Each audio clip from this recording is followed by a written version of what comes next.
Ceci est un livre audio autogénéré par Google. Analyse sur la culture et le développement en Afrique. Cultures africaines, défis et opportunités pour le développement. Mamadou Ndouye, secrétaire exécutif, Agence pour le développement de l'éducation en Afrique, ADA. Introduction. Permettez-moi quelques réflexions introductives sur le développement et sur les sociétés africaines pour commencer.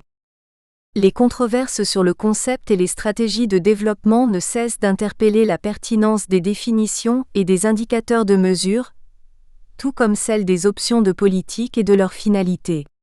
Au-delà des dimensions épistémologiques, politiques et éthiques, les perspectives divergentes reflètent aussi la diversité des relations et des interactions que les sociétés humaines entretiennent avec leur environnement, au regard de leur vision spécifique de l'être humain, de son devenir et de sa destinée. Cette dimension culturelle du développement ne reçoit pas encore toute l'attention qu'elle mérite en dépit de la décennie des Nations Unies qui lui a été consacrée. Mais au fond, qu'est-ce que le développement ? Comment identifier les facteurs généraux et contextuels qui l'impulsent ? Quelle est sa destination ou sa finalité ?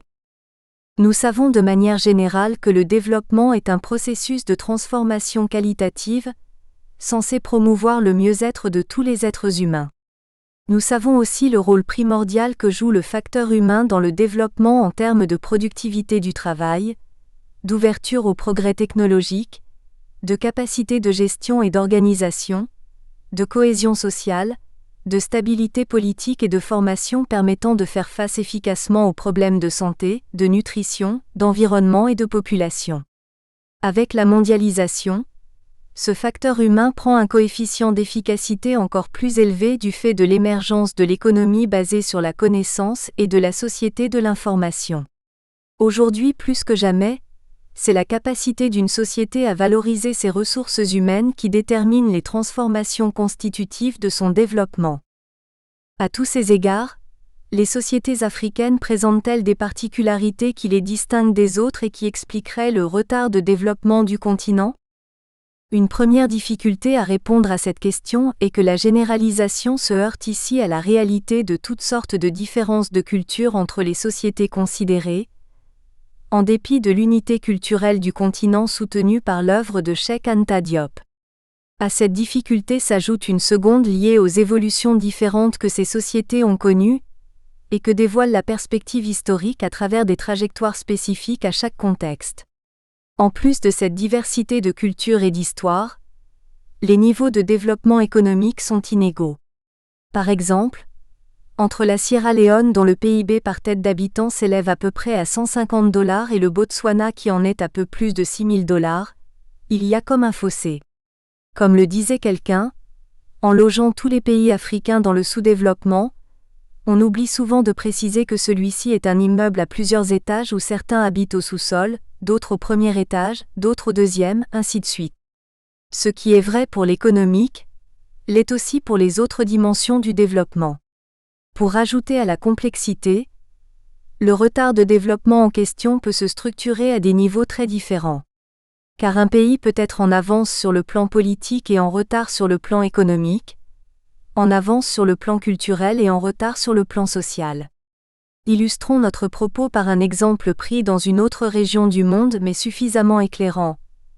Un pays comme les États-Unis est sans conteste très en avance du point de vue économique et militaire mais son système de protection sociale est loin de se situer au premier rang.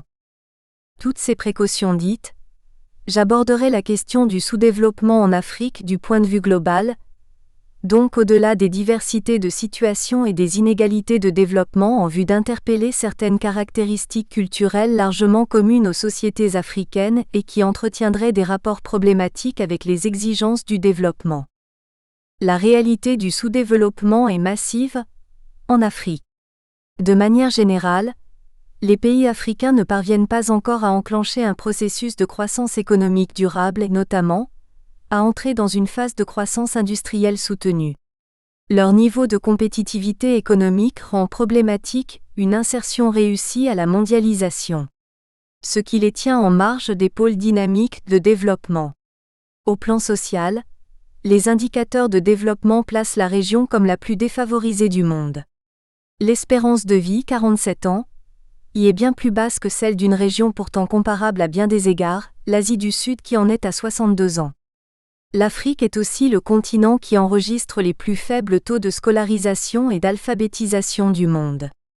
Plus grave pour l'avenir, elle est la seule région du monde où le nombre d'enfants sans école et d'adultes analphabètes augmente au lieu de diminuer. De la pandémie du sida au conflit civil, en passant par le déficit numérique et le niveau de pauvreté, les chiffres ne manquent pas pour continuer à illustrer ce tableau bien sombre. Mais la question qui nous préoccupe ici est de savoir s'il existe des liens entre cet état de fait et le facteur humain posé non pas simplement en termes de capital humain, de compétences, de capacités et d'habiletés mais surtout de valeurs, de croyances, d'attitudes et de comportements relevant de la culture. Il me semble opportun de préciser que cette présentation n'a pas la prétention d'expliquer pourquoi l'Afrique en est à ce niveau. Cela pour plusieurs raisons dont voici quelques-unes. La première est que j'aborde ici essentiellement des caractéristiques culturelles, et il se trouve que les facteurs culturels sont loin d'être les seuls qui peuvent être convoqués pour expliquer la situation africaine. Il y a certainement d'autres facteurs que je n'évoque pas, et qui agissent fortement dans les inégalités entre différentes régions du monde. Deuxièmement, même en me limitant aux facteurs culturels, mon analyse n'épuise guère les caractéristiques des cultures africaines, mais essaye modestement d'interpeller certains aspects de ces cultures qui apparemment ne font pas bon ménage avec les présupposés du développement. Civilisation de l'oralité. Un premier de ces aspects que l'on peut observer sinon dans toutes les sociétés africaines, du moins dans la majorité d'entre elles, c'est l'appartenance à une civilisation de l'oralité. Les civilisations de l'oralité se heurtent à des difficultés majeures dans leur rapport au développement. D'abord, le développement se constitue dans la durée à travers un long processus d'apprentissage et d'accumulation qui doit donner la possibilité à chaque génération de s'asseoir sur les épaules de la précédente pour voir et agir plus loin et plus en avant. Or, les civilisations de l'oralité produisent des cultures où la perte et la détérioration des leçons apprises par la société sont considérables et affaiblissent d'autant le dit processus d'accumulation. C'est le cas dans la plupart des sociétés africaines, où l'analyse de l'expérience socio-historique révèle souvent des ruptures et d'éternels recommencements, en somme un véritable travail de Sisyphe. Dans bon nombre de domaines, on ne cesse de réinventer la roue parce que les générations qui arrivent ne bénéficient pas assez de l'héritage du passé. Ce handicap semble produire au niveau des représentations dans les civilisations de l'oralité une sorte de sublimation qui mythifie le passé au détriment du présent et de l'avenir. On y accorde un pouvoir quasi magique à ceux qui détiennent la mémoire, notamment aux vieux. Ce qui hypertrophie très souvent une perspective gérontocratique et un passéisme qu'alimentent d'autres aspects des cultures africaines sur lesquels je reviendrai. Sous ce rapport, la vision du progrès qui doit impulser les efforts individuels et collectifs vers le développement est reléguée au second plan d'autant plus que l'action n'est pas considérée comme prépondérante pour le changement dans le futur. En effet, c'est là un troisième élément, les civilisations de l'oralité accordent une puissance mystique à la parole. Il ne s'agit pas seulement de la force des mythes et des légendes dans la conscience collective. La parole est importante parce qu'elle aurait des vertus, et parmi ces vertus celle d'avoir une efficacité dans le réel. La parole peut donc se substituer à l'action et souvent, être censée plus productive que celle-ci en bien ou en mal. On se protège des méfaits de la parole comme on recherche activement ses bienfaits, notamment auprès des maîtres du verbe et des détenteurs de la bénédiction. L'engagement dans l'action perd en conséquence sa primauté en tant que moteur principal de la promotion individuelle et collective donc du développement.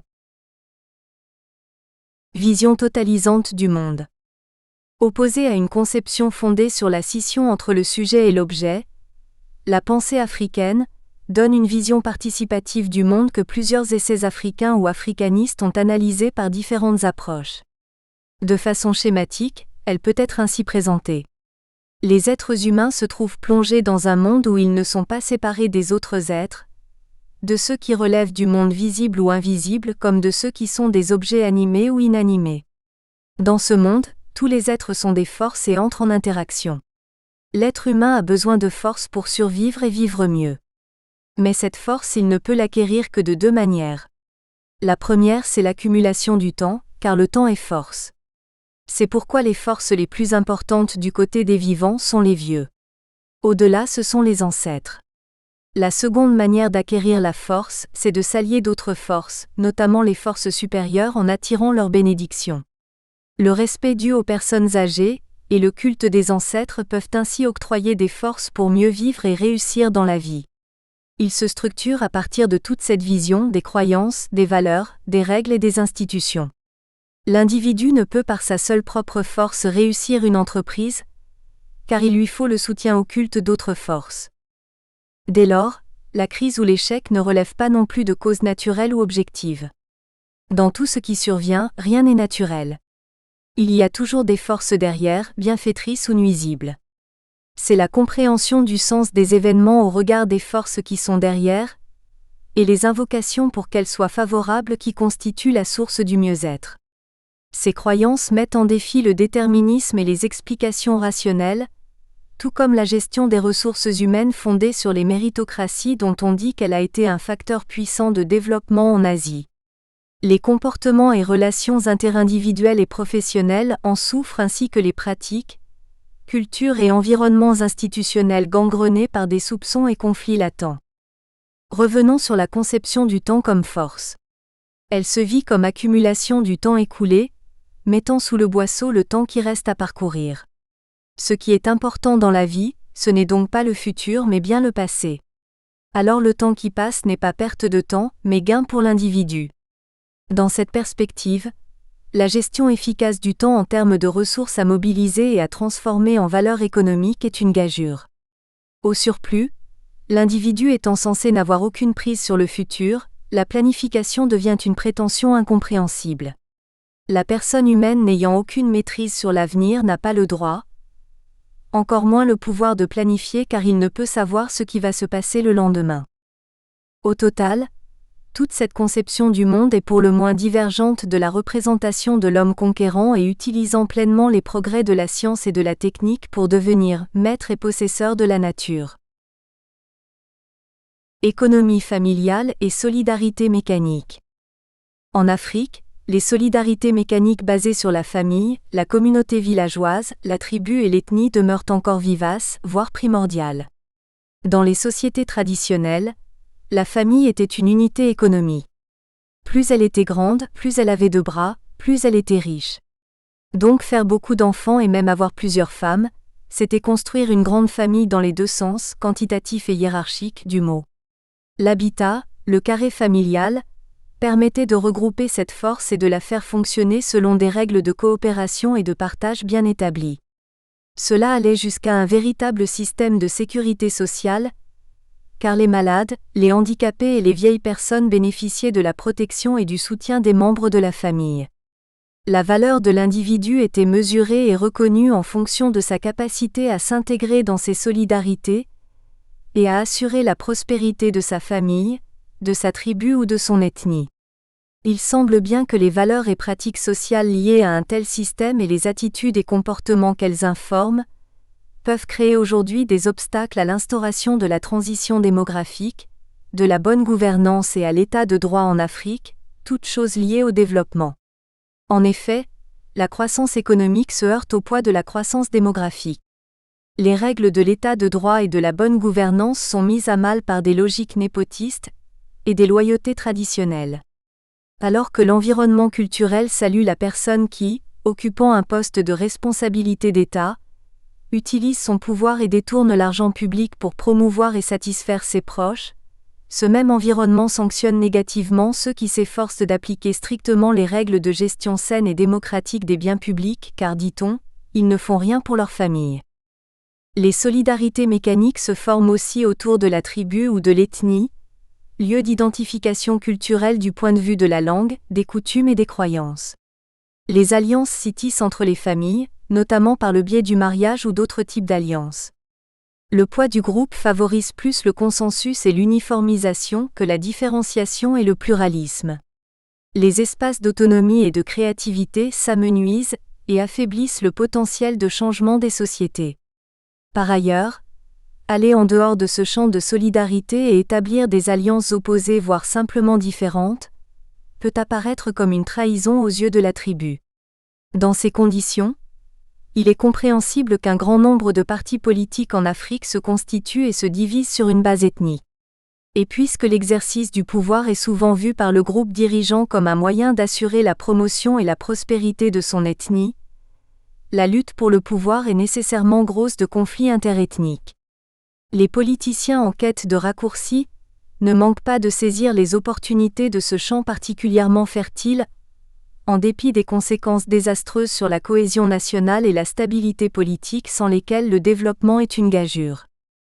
Au surplus, la logique tribale veut également que la reconnaissance sociale soit avant tout interne. Les vertus d'un individu ne valent que lorsqu'elles sont reconnues par sa tribu ou, comme on dit, ses parents au sens large du terme. Dans cette dynamique de démonstration, la réussite se présente souvent sous la forme d'étalage de richesses devant le groupe.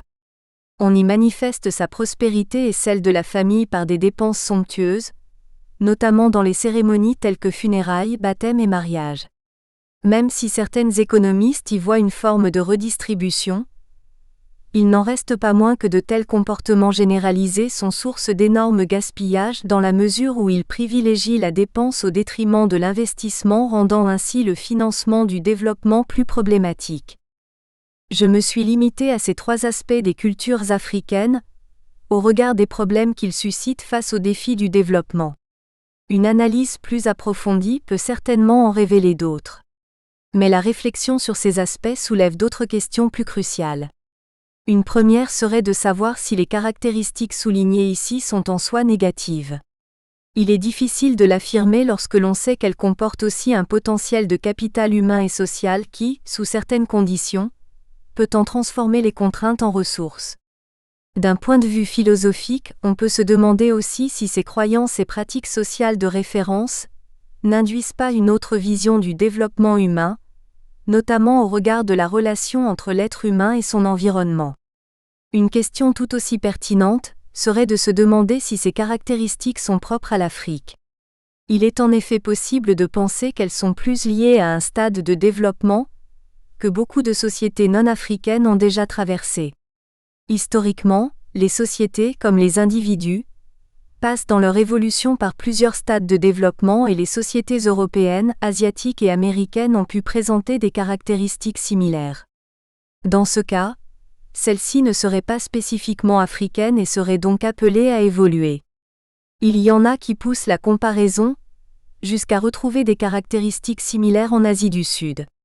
Toutefois, la limite de cette hypothèse réside dans le fait qu'à la différence de l'Afrique, l'écriture est présente dans ces sociétés depuis fort longtemps. À supposer que ces caractéristiques soient propres à l'Afrique, il resterait que les cultures sont dynamiques et qu'elles évoluent avec les changements de l'environnement, le renouvellement des générations, les influences de l'extérieur, etc. Il s'avère donc difficile de soutenir qu'il y aurait une nature intrinsèque à ces sociétés et qui serait réfractaire au changement. Alors, seconde interrogation, pourquoi l'évolution des sociétés africaines n'a-t-elle pas conduit au même développement observé ailleurs ? Une rencontre traumatique et une évolution freinée. Mon hypothèse est que les cultures africaines évoluent aussi comme les autres cultures.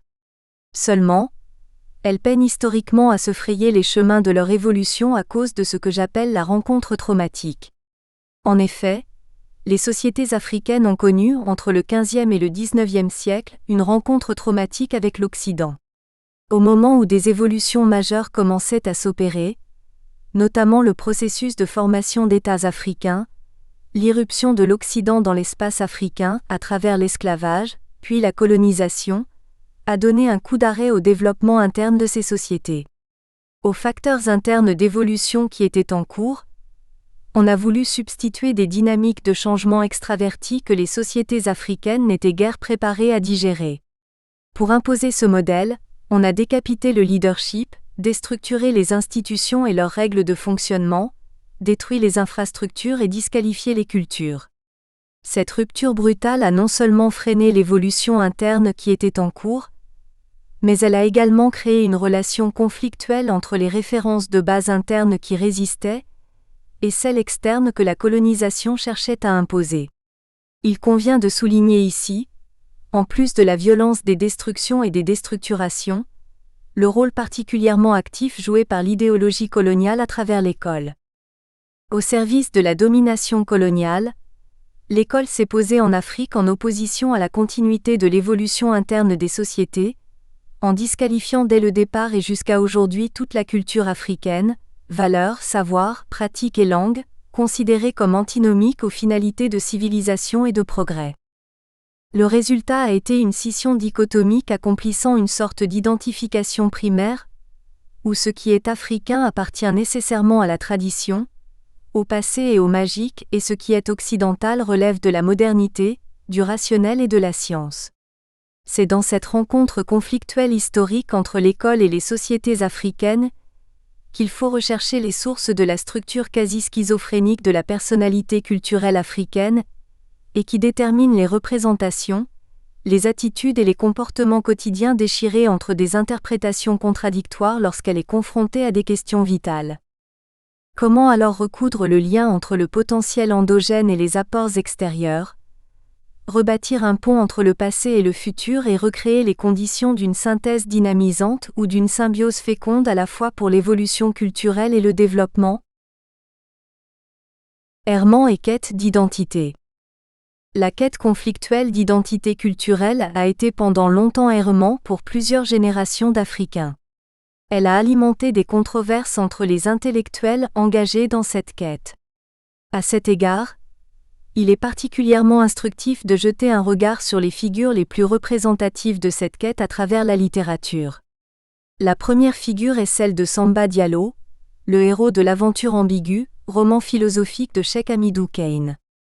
Elle évoque avec une gravité extrême et dans des scènes particulièrement saisissantes, le choc de la rencontre entre l'Afrique et l'Europe qui dans son cas se prolonge par un séjour en Europe. La relation entre les deux cultures se pose à lui en des termes irréconciliables. Samba Diallo s'impose alors une rupture définitive et totale avec la culture occidentale, en opérant un repli sur soi quitte à sombrer dans la folie et la mort. C'est ce choix radical d'acculturation que j'appelle la forclusion autarcique. La forclusion, plus forte que le refoulement, conduit aussi à une perte irrémédiable d'une partie de soi-même car la culture occidentale n'est plus totalement étrangère aux Africains, notamment aux intellectuels africains. La deuxième figure se situe comme une autre face de la même médaille. Elle reste basée sur le caractère irréconciliable des deux cultures, mais opère le choix inverse.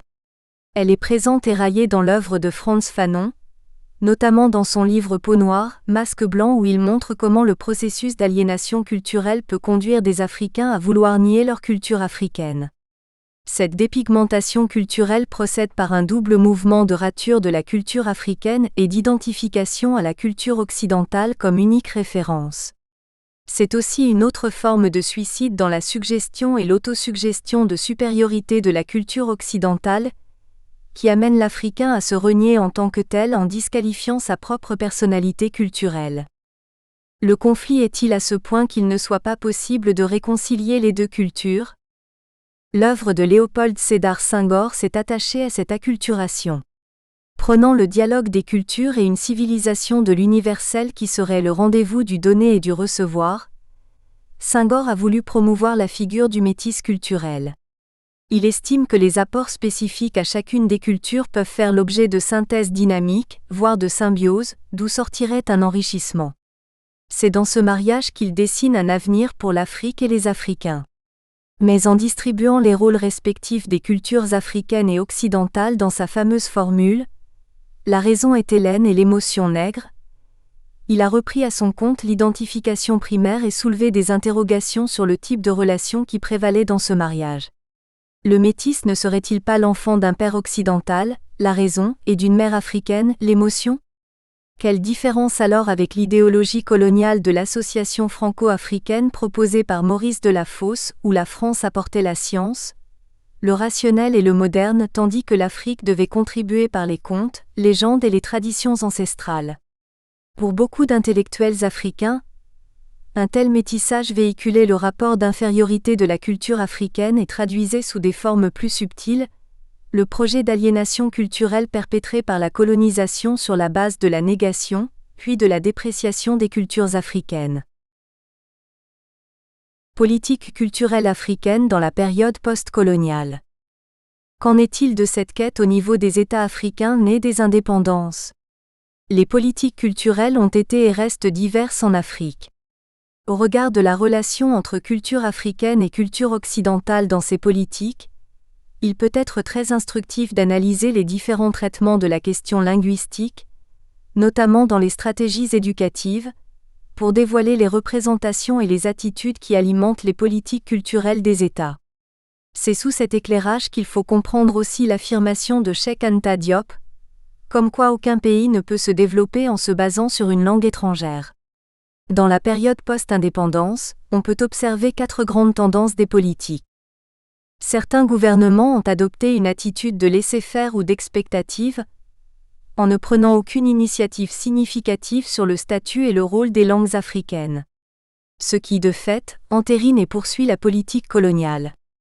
L'espace officiel, gouvernement, Assemblée nationale, justice reste le monopole de la langue coloniale. Il en est de même pour le système éducatif formel, où elle occupe le statut d'unique langue d'instruction. Ce statu quo est diversement justifié. Prudence dans la gestion politique d'une situation multilingue complexe, scepticisme sur la capacité des langues locales à véhiculer une éducation de qualité, nécessité de rester connecté aux circuits et progrès mondiaux. D'autres gouvernements ont pris des initiatives pour créer des ouvertures aux langues africaines, sans remettre en cause la place privilégiée de la langue coloniale. Des textes législatifs ont été pris pour accorder aux langues africaines un statut de langue nationale et de langue d'instruction, leur ouvrant des possibilités dans l'espace officiel. L'utilisation de ces langues dans l'éducation scolaire fait l'objet d'expérimentations.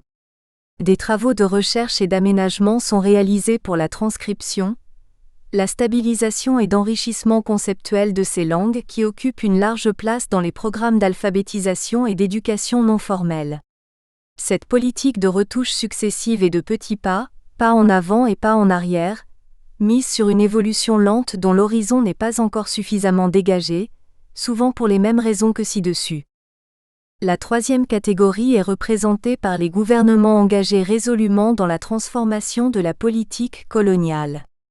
Le champ de la langue coloniale fait l'objet d'une réduction dans l'espace officiel pour faire place aux langues africaines qui deviennent, elles aussi, des langues officielles.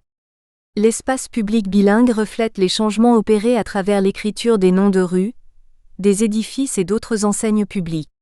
Outre l'éducation non formelle, les langues africaines sont utilisées comme langue d'instruction dans les écoles publiques et privées. Ainsi, le bilinguisme est promu dans tous les secteurs de la vie nationale. Enfin, quelques rares politiques gouvernementales ont tenté une rupture radicale avec la politique coloniale dans une perspective de transformation révolutionnaire. Le projet n'était pas de promouvoir un bilinguisme, mais de remplacer la langue coloniale par les langues africaines. Ces expériences ont généralement tourné court, du fait d'un manque de réalisme évident. Au total, le bilinguisme de stratégie, politique de transformation ou dans une bien moindre mesure, politique de petits pas, semble être la politique la plus productive en termes de changements significatifs apportés à la politique coloniale. Il est utile de se pencher ici sur quelques expériences au regard de leur impact et des perspectives qu'elles ouvrent à l'éducation des jeunes générations africaines et à l'évolution des sociétés africaines. Expériences d'éducation bilingue. Des études faites sur des expériences d'éducation bilingue utilisant la langue africaine parlée localement et la langue occidentale d'instruction montrent des voies prometteuses. Dans des pays tels que le Burkina Faso, le Mali, le Niger, le Nigeria, la Namibie, la Zambie, etc., les conclusions tirées d'expériences d'éducation bilingue soulignent les performances supérieures réalisées par les élèves dans les apprentissages, en mathématiques comme dans la langue seconde, français ou anglais. Il n'est pas étonnant qu'il en soit ainsi dans le domaine cognitif car le fait de commencer l'apprentissage par une langue parlée par les élèves, et non par une langue étrangère facilite grandement la communication du savoir.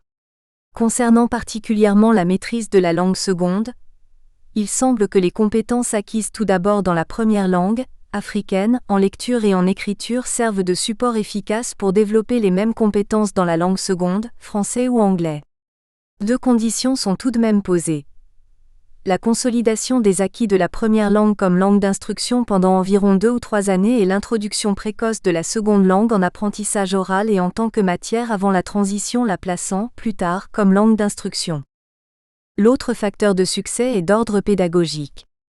Les élèves abordent les apprentissages avec plus de confiance, peuvent prendre des initiatives et participer activement à l'acquisition des connaissances parce qu'ils parlent et comprennent la langue d'instruction. Ce qui donc favorise la formation et la mise en œuvre de pédagogie participative. Bien que la dimension d'efficacité pédagogique suffise à justifier largement l'option d'éducation bilingue, celle-ci comporte d'autres enjeux éducatifs, culturels et socio-psychologiques aussi importants. La transcription écrite de la langue locale, son utilisation à l'école et la production éditoriale qui l'accompagne, valorise la culture locale aux yeux des élèves et de la population en ce qu'elle véhicule un savoir structuré et devient source de connaissances scientifiques et techniques.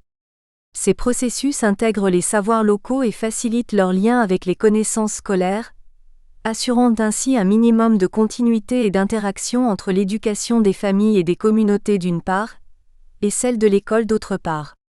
La scolarisation s'accorde avec la connaissance et le respect des valeurs culturelles et du patrimoine local, favorisant ainsi l'intégration socio-culturelle des jeunes dans leur milieu. Autrement dit, tout cela prépare les jeunes générations à vivre positivement le bilinguisme et le biculturalisme comme une source d'enrichissement grâce à la réconciliation entre l'école et les sociétés africaines. Devenant instrument de communication et de savoir scientifique et technologique, les cultures et langues africaines se transformeraient alors en base solide d'accueil, d'assimilation et d'adaptation et de production des connaissances universelles et des acquis de l'humanité en leur donnant un sens afin de mettre en évidence leur utilité et leur utilisation dans des environnements spécifiques. C'est aussi dans cette synergie que se fertilise et se valorise le potentiel endogène de production, d'invention, de créativité, bref de développement des sociétés africaines. Vers des sociétés africaines multiculturelles. En fait, de tels processus fécondent la formation de mutants. Le mutant n'est pas le produit d'une relation de domination-subordination entre l'Occident et l'Afrique, comme on l'a dit à propos du métis. Les expériences que nous venons d'évoquer sont basées sur un bilinguisme de transition, où on utilise la langue locale pour mieux transiter vers le français, l'anglais ou le portugais. Le bilinguisme équilibré devrait conduire à terme à donner une valeur égale aux deux langues, et aux deux cultures qu'elle véhicule. Dans cette perspective, l'Afrique pourrait constituer des sociétés réellement multiculturelles. Il s'agit ici non pas du multilinguisme local, mais d'un multiculturalisme additif, c'est-à-dire l'internalisation d'apports extérieurs grâce à l'évolution de l'interface entre les langues et les cultures dans une communication qui assure un flux continu d'échanges. Autrement dit, le français, l'anglais, le portugais deviendraient des langues africaines. Comme le montrent les expériences d'éducation bilingue. L'une des conditions est que les langues et les cultures africaines qui en sont la nécessaire base endogène fassent l'objet d'aménagements qui renforcent leur capacité d'accueil, d'adaptation et d'appropriation de ces apports extérieurs. De telles sociétés multiculturelles additives sont certes fondées sur la promotion des cultures africaines, particulièrement grâce à des politiques linguistiques et éducatives ou multilingues, mais elles sont aussi orientées vers l'avenir. Car la mondialisation, pas celle de l'uniformisation mais celle de la diversité, nous conduit sûrement vers des sociétés multiethniques et multiculturelles quelles que soient les murailles de Chine que les pays riches dresseront sur le chemin. Le mutant, synthèse de dépassement et de conservation, en sera le produit symbole, celui d'un nouvel humanisme. Cultures africaines et participation à la mondialisation. Karamoko Kane, professeur titulaire, IHEM et Université Cheikh Anta Diop de Dakar. La culture est ce qui change, le folklore ce qui ne change pas. Guy Sormand. Peu importe qu'un chat soit blanc ou noir, pourvu qu'il attrape des souris. Deng Xiaoping. Introduction. De nombreux analystes du développement économique accordent une place primordiale aux données que sont les ressources en matières premières, les capitaux accumulés et les ressources humaines. Mais les expériences de nombreuses économies nationales, notamment les pays d'Afrique au sud du Sahara, où des milliards de dollars ont été investis depuis des décennies sans grand résultat, conduisent à penser que certaines données immatérielles ont autant d'importance pour la progression économique d'une société que les ressources physiquement quantifiables. Il s'agit en l'occurrence des préjugés religieux et non religieux, des superstitions, des attitudes vis-à-vis de l'autorité et vis-à-vis du changement, des valeurs du groupe social ainsi que de l'éducation. Si nous regardons au-delà du continent africain, de nombreux exemples viennent à l'appui de l'importance fondamentale que revêtent les mentalités. Ainsi, de par la géographie des espaces qu'occupent les deux pays, les Pays-Bas et le Bangladesh sont des plaines inondables. Les Pays-Bas sont le pays européen dont l'altitude moyenne est la plus basse. Le point culminant n'atteint que 321 mètres et un tiers du territoire se trouve au-dessous du niveau de la mer. Mais depuis le Moyen Âge, les opérations d'endiguement et d'assèchement ont permis la lente conquête de 7000 km² de terre aujourd'hui occupées par des prairies et des labours, les fameux polders. Vivant comme les Néerlandais dans un bassin irrigué par 3 grands fleuves, les habitants du Bangladesh subissent périodiquement des inondations qui sont ressenties par les populations comme de véritables malédictions. Si nous faisons l'hypothèse que les Néerlandais sont transférés sur l'actuel territoire du Bangladesh et y remplacent les Bangladais, il n'y a pas de grand risque à faire le pari qu'une fois installés dans ces vallées périodiquement inondées, les nouveaux arrivants vont rapidement s'atteler à canaliser les eaux, à bâtir des digues et à lever des barrages parce que, conformément à leur état d'esprit qu'ils auront bien entendu emporter avec eux, peu importe le climat et la région, l'homme doit efforcer toujours et sans cesse, de maîtriser et de soumettre les forces de la nature. Cet exemple de 2 comportements différents face à des environnements similaires ne signifie nullement que les Bangladais sont des pauvres d'esprit enfermés dans une civilisation inférieure, mais que leur environnement socioculturel détermine d'autres priorités et inclinations auxquelles ils appliquent leur génie créateur. La culture d'un pays peut être définie comme l'ensemble des valeurs, des croyances et des attitudes qui déterminent les priorités individuelles et sociales, l'éthique, les droits et les obligations et qui se traduisent par des institutions spécifiques. Et depuis le début des années 1990, il y a eu, reposant sur l'importance fondamentale accordée désormais à l'environnement socio-culturel et au cadre institutionnel, de nombreuses tentatives de renouvellement de l'analyse économique du développement, pour mieux comprendre et expliquer les réponses d'une société au changement. Sur un autre plan, tout indique que les relations économiques internationales, dans le monde du XXIe siècle, vont reposer sur une concurrence impitoyable entre les producteurs pour le partage des marchés. Dans ce cadre, d'une économie de plus en plus mondialisée, plus rien ne sera donné comme l'attestent 2 phénomènes. L'amenuisement progressif du poids relatif de l'aide publique au développement APD, dans les flux internationaux de capitaux vers les pays en développement et le fait que ce sont, de plus en plus, les espaces économiques nationaux qui font la cour aux investisseurs internationaux privés, détenteurs de capitaux et de technologies. Au même moment, les conditions de vie matérielles dans l'Afrique des aujourd'hui sont telles qu'elles exigent, pour une rapide amélioration, l'établissement d'une meilleure relation d'efficacité avec les choses. Il est ainsi opportun de se demander si l'environnement socio-culturel des producteurs africains, et si les mentalités et certains comportements des populations qui découlent de ces mentalités, ne constituent pas des contraintes quasi insurmontables pour la création de richesses et pour la promotion des individus les plus dynamiques.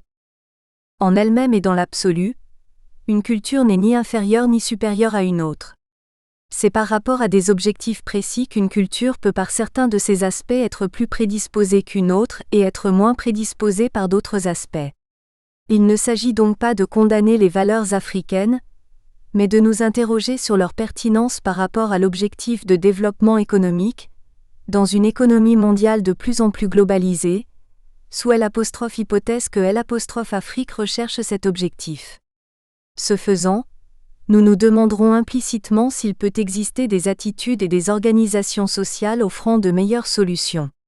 Cet examen devra nous conduire à nous fonder sur celles de nos valeurs qui sont en phase avec le monde tel qu'il se présente, et à chercher à rectifier certains de nos mentalités et de nos comportements, parce qu'ils sont en déphasage avec le monde contemporain. Cette interrogation, il faut le préciser, ne traduit pas essentiellement en termes d'originalité des solutions apportées aux problèmes du développement économique en Afrique. Il ne s'agit pas seulement en effet, de concevoir une manière africaine de produire des biens et des services, et une manière africaine de gérer des entreprises. Il faut que les modes de production et de gestion qui sont adoptés, qui peuvent être originaux, soient surtout efficaces dans un monde global où la compétitivité est désormais la condition de survie de toute entreprise.